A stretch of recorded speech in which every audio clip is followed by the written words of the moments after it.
GSIS President Arnulfo Veloso as we get his thoughts on the Sovereign Wealth Fund called the Maharlika Wealth Fund. What an honor to have you on Head Start, Mr. Veloso. Magandang umaga, Karen, and to all our listeners, good morning. All right. Chairman, why do you support a Sovereign Wealth Fund? Why now? A sovereign wealth fund is a long-term investment, Karen. What the country needs is to be able to utilize our funds to be able to not only get safe and good returns, but also help in nation building. It's imperative for us to be able to spot opportunities and have the companies that require huge capital expenditures or capex have the ability to be supported and have a real Philippine industry. What we would like to do is to alleviate the challenges that are also faced by some of the companies. When you have big and large-scale projects, infra or whatever industrial plans that you have, huge capex, good EBITDA or earnings before interest, taxes, depreciation, and amortization. When it comes to net income, either zero or net loss. And it now prevents you from coming up and building more, primarily because of these challenges. You need long-term funds. Okay? And the opportunity comes in the form of jobs, and more jobs, more taxes. Okay. And I think that's what people are missing. Let me jump the gun on that, Karen, because I've been reading Go ahead. a lot of comments coming from our listeners. No, they always ask that the Philippines is not in a surplus and you cannot invest. That is an old, definition of how a sovereign wealth fund does.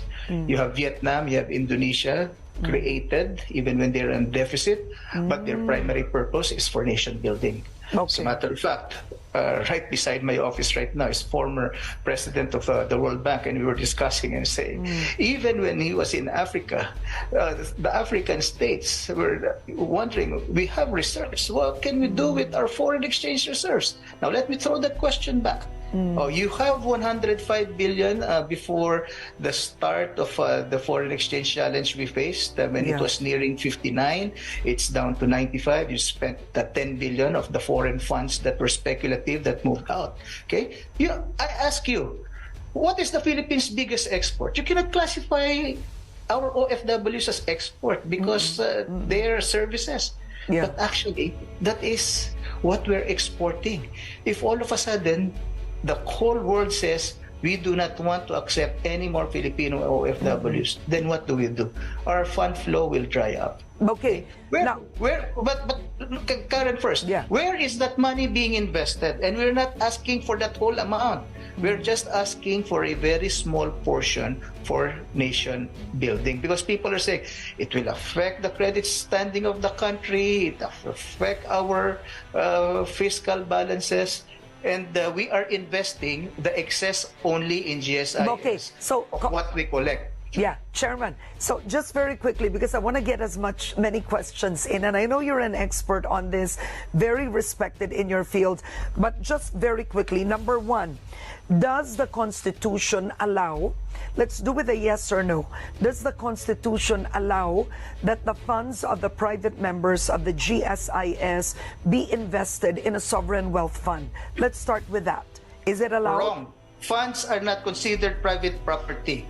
Funds are being invested. Returns will accrue to the members. This will benefit them, and that's what we're actually doing. I've answered that in the hearing, congressional hearing yesterday.